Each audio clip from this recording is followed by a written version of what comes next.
Welcome back to the Deep Dive. Today, we are taking a deep dive into the work and the wisdom of a true master craftsman, Lee Dukes. He was the founder of the Charlotte Woodcarvers Club. And we've collected his personal reflections, interviews, a whole stack of material, really. It reveals a philosophy that's as clean and sharp as his favorite chisel. That's right. For you, the listener, we've really synthesized his entire journey. From what, Boy Scout neckerchief slides? From those simple slides all the way to becoming a defining figure in the carving community.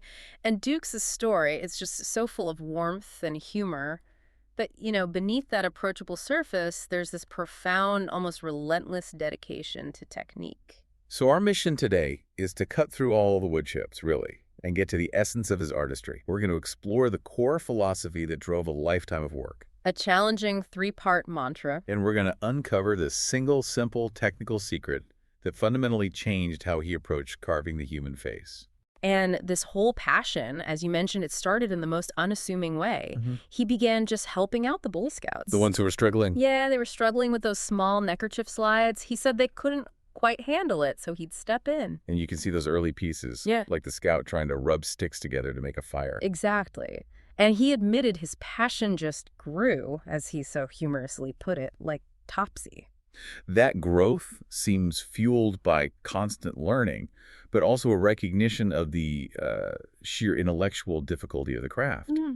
Which brings us directly to his foundational philosophy. What was the mental discipline that, above all else, really defined his work? Well, it boils down to a continuous challenge that he expressed in just 3 words: decision, decision, decision. Decision, decision, decision. Yes. He believed that every single cut you make, whether it's the first or the 100th, it requires a conscious, decisive action. So no hesitation. None. He said if you have to pause, if you find yourself asking, where am I going to cut next? Then you are simply not ready to carve. That is fascinating. So it's not really about raw talent or even just practice.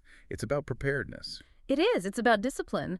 The true difficulty isn't the physical act. It's the continuous mental calculation. What does that reveal about the personality of a carver who succeeds? It reveals someone who understands that hesitation leads to mistakes. If you're not prepared for that next decision, you'll likely lose material or, splinter the wood. He even admitted he's never finished a piece he didn't immediately feel he could improve. Wow. It's that constant demanding presence of choice that keeps the work perpetually engaging for him. That constant striving makes his early, more humorous works all the more charming. He loved carving caricatures of people he actually knew. City employees especially. He would gift these funny, personalized tokens. Right. He had this wonderful example of a Mr. Burkhaler, the city manager. Duke said he was the sweetest man, but he had this running joke where he would always say, "I don't have any money." Okay, I think I see where this is going. So when Dukes carved a figure of him, thin, beautiful gray hair, a big smile, he included one little detail that broke the joke. Let me guess. A wallet. A great big old wad of money hanging out of his back pocket. A joke gift. I love that. He also carved mayors, right? Yeah. I remember reading about Harvey Gantt playing tennis. He did. And Gant supposedly looked at it and said, "Oh, it looks like me." That's high praise. It is. But even for a master of humor like Dukes, there was one subject that just stripped away all the jokes and demanded pure technical rigor. A human face. The human face. Absolutely. He confessed that human faces, men, women, babies, old people, were the single most difficult subject in wood carving. And he developed a sort of rule for this, didn't he? It's a great insight into his priorities. He did. He decided that if you carve a lady, you always try to make her pretty. That's a requirement. But if you carve a man, it doesn't really matter. You can make them goofy. Oh. He told this fantastic story about demonstrating at Dollywood. He was carving a particularly ugly face, and a lady came up and whispered in his ear. What did she say? She said, "Mr. Dukes, when you carve that and you go home, you tell your wife that that's the way she's not supposed to look." That's perfect. But, his deep frustration with getting faces right was actually the catalyst for a huge technical breakthrough. It was. He was so driven to improve that he told his wife he wouldn't carve anything but faces for an entire year. An entire year of just faces. And here is where it gets really interesting for any artist or sculptor listening. He was up in Branson, Missouri, and met a man from Kansas City who showed him the technique that solved his lifelong problem of faces looking flat. And the secret was? The secret, the man told him, was to always carve on the corner of the block. Wait, on the corner? Wouldn't that make it harder to manage, harder to orient? Why sacrifice the stability of a flat surface? It seems counterintuitive, but it forces immediate dimension. How so? Most novices, they work on the broad, flat side of a block. The resulting face looks flat because, well, faces are not flat. When you start on the corner, you're essentially pre-building the dimension of the nose, the forehead, the brow ridges. You're using the geometry of the block itself. So you're using the corner to pre-establish the depth. Okay, that makes sense. Right. It ensures the face doesn't recess immediately. Can you walk us through the steps of that egg analogy he used? Certainly. You start at the corner of the block, and your first job is to carve an egg shape. An egg on the corner. Then you draw a center line across the egg. That's for the eyes. Then you cut the bottom half of that egg in half. That line is the end of the nose. Okay, eyes, then nose. Then you cut that last section in half again, and that gives you the line for the mouth and the chin. That is such a simple structural approach. It guarantees the face has natural forward-facing dimension from the very first cuts. It saves you months of trying to put depth back into a flat surface. That's a huge aha moment. Yeah. And that structural understanding applies across the three main styles Dukes used, right? Right. So first you have caricature, which we already talked about. The goal is just to evoke a laugh. But it requires subtlety. A lot of subtlety. If you overdo it, it's not believable. He believed you should pick one feature, a bald head, big ears, and just exaggerate that slightly. And he said the masters of this were editorial cartoonists. Exactly. He'd reference details like the cigarette of Franklin D. Roosevelt or the ears of George Bush. Yeah. Masters of line economy. Then you jump to the complete opposite extreme, realism. Which is trying to render things the way that the Lord made them. And this requires intense, painstaking detail. Texture on fur, the roughness of rocks. The folds of clothing. And this is where the time commitment comes in. He said that level of detail often takes months. His wife would tease him about it. What did she say? She'd say he preferred to hurt him get through, meaning he just wanted to finish quickly and be done with the agonizing detail work. And finally, the third style is stylized carving. If realism is about detail, what's the difficulty in stylized? Is it the simplicity? It is the simplicity. Stylized is distinct because it's not realistic, but it's not exaggerated either. The goal is simply beautiful, smooth lines. And this is where you might use a piece of wood with more character. Exactly. Wood where the grain is visible and becomes part of the art. The challenge is in the economy of form making it beautiful with minimal fuss. That focus on beautiful lines leads us to a crucial element, his material selection.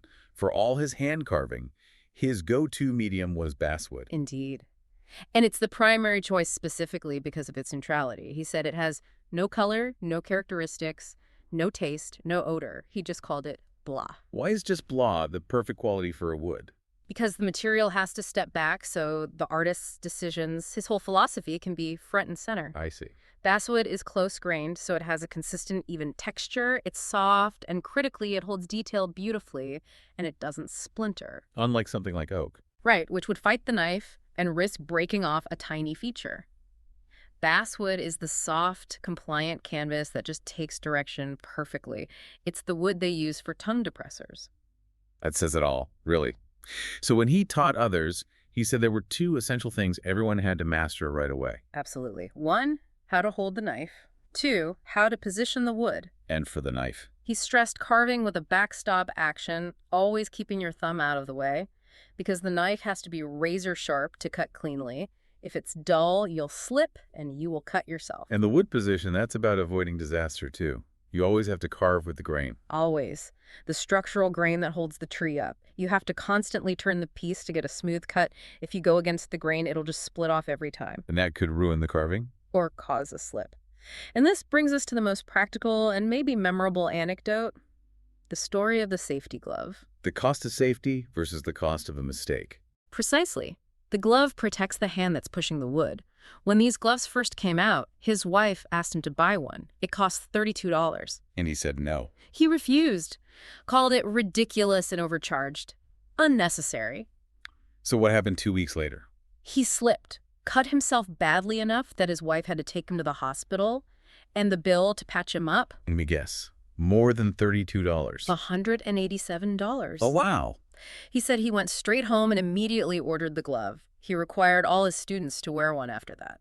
And that glove, it's made from the same stuff as police bulletproof vests, isn't it? It is. It's a mandatory practical lesson about valuing protection over frugality. He learned it the hard way. That is a powerful lesson. So moving on to where he got all these ideas, Dukes was incredibly humble about it. He said most of his inspiration was stolen. But his definition of stealing isn't theft. It's really about translation. It's about building on what others do, modifying, copying, all to grow as an artist. And his key example was Norman Rockwell. Right. Rockwell only created 2D pictures. Dukes and other carvers would try to take those ideas, like the famous flagpole painter, and translate them into 3D. Which sounds like a huge creative leap. You're forced to invent the parts you can't see. Exactly. Rockwell never drew the back of the figure, or the tools in his pockets, or the full detail of the clothing. The carver has to figure all that out. It's like a collaboration with the original vision. It is. That translation from 2D to 3D is a creative act in itself, far beyond just copying. He also found inspiration in political cartoons and even just random newspaper clippings. He mentioned an Elvis carving was stolen from the Observer. His creative process was constant observation, and he eventually started entering competitions after his son gifted him a club membership. Which intimidated him at first. Very much so. He noted how good the other carvers were, especially those using just a simple pocket knife. But he adapted. He admitted he stole their ideas and, through his dedicated practice, ended up winning hundreds of ribbons over the years. Eventually, he only aimed for the big one, best of show. He even had that great, funny moment at a competition with the jailbird carving. Oh, right. He carved a figure of a man behind bars, labeled it jailbird, and entered it into the category birds of a different feather. I love that. How did the judge react? Apparently, the judge was a bit agitated by the joke, so Dukes decided to just remove it before causing too much of a stir. You know, if we connect this to the bigger picture of his career, we realize something critical about his motivation. That he never sold a piece. Never. He gave away almost everything. The joy was in the creation, not the commerce. Absolutely. When he was asked to carve the bishop's crozier, the staff for the bishop, he refused payment. He asked for the money to be donated to Christ's assistance instead. That's a deep commitment. And he was genuinely moved later when he saw a picture of the bishop on the front page of the paper. The Raleigh Times and Observer. Using the very crozier that he had carved. And that spirit carried through right to the end of his active carving life. When he moved to his retirement home, he found it incredibly difficult to part with his toys, as he called them.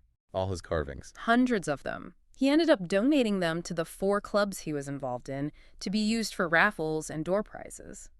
His work continued to support the community he helped build. So what does this all mean for you, the learner?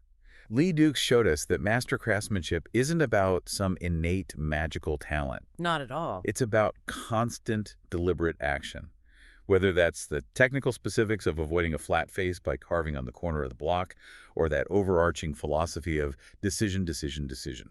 And his dedication to basswood really highlights the importance of material selection. Because he carved by hand, he needed a soft, non-splintering wood that would take direction perfectly. That recognition that the material must suit your specific approach.